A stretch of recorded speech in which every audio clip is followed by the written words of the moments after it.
Hello everyone. In this video, I will show you how can you download Rufus on your computer. So for downloading that, you can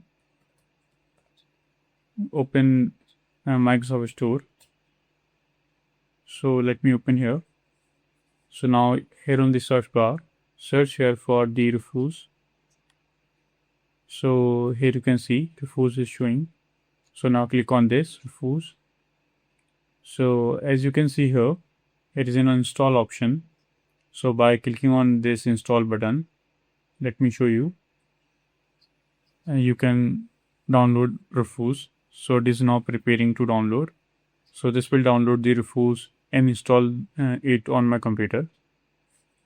So here you can see it is downloading and installing. So just wait till the installation ends and then I will show you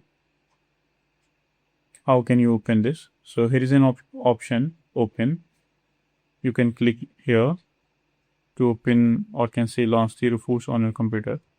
So here is a interface of Rufus.